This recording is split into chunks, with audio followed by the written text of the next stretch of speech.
Happy new year সবাইকে।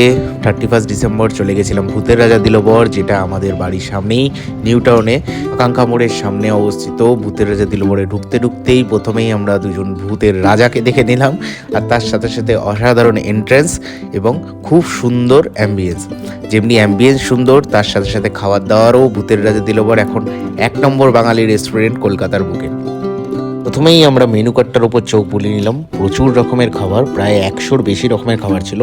তার মধ্যে থালি ছিল বেশ 7-8টি।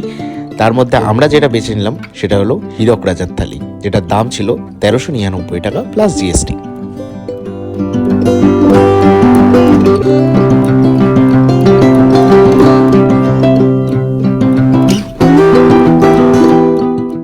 এরপর এক এক করে প্রত্যেকটা খাবার আসতে থাকলো এবং সুন্দর করে কাঁসার থালায় আমাদের সার্ভ করা হলো। কি ছিল না এই হীরক রাজার থালিতে! ইলিশ, চিংড়ি, ভেটকি, মাটন, আরো অনেক রকম ডিশ। একজনের পক্ষে পুরোটা খাওয়া একদমই অসম্ভব ব্যাপার।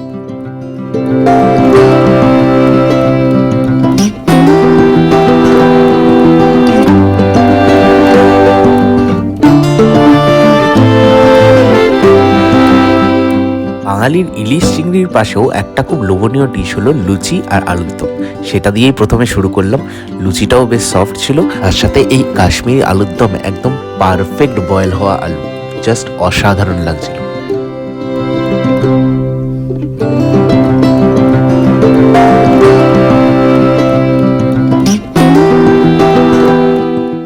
এরপরে আমরা ট্রাই করে নিলাম ভেটকি মাছের ফিশ ফ্রাই। ফিশ ফ্রাইটার ভেতরে যতটা মাছ ছিল তেমনি খেতে এটা সুস্বাদু ছিল। এরপরেই চলে এলাম সব বাঙালির প্রিয় ঘি আর ভাত। ঘি আর ভাত দিয়ে কিছুটা মেখে তার সাথে আলু ভাজা আর কুমড়ো ভাজা, যা 5 রকমের ভাজা ছিল, তাই একবার ট্রাই করে নিলাম। বেশ অসাধারণ লাগলো, বাড়ির ফিল এলো পুরো।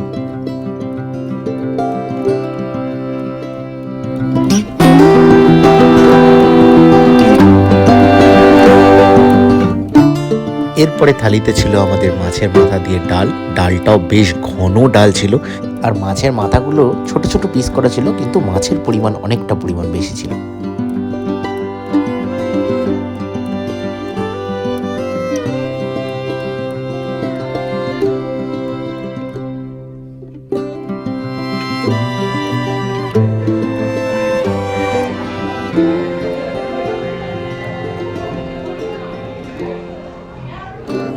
এরপরে এসে গেল ভেটকি মাছের পাতুরি, যেটার এই পাতাটা খুলতেই যা একটা সুন্দর ঝাঁঝ এলো সর্ষের তেলের, সেটা জাস্ট অসাধারণ ছিল।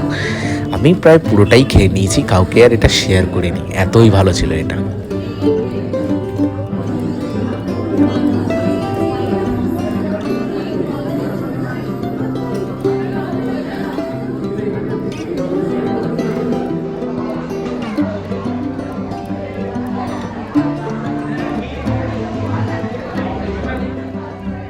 মাছের রাজা ইলিশটাও খেলাম, বেশ ভালোই ছিল, তবে সিজনের ইলিশের মতো টেস্ট ছিল না, ঠিকঠাক ছিল।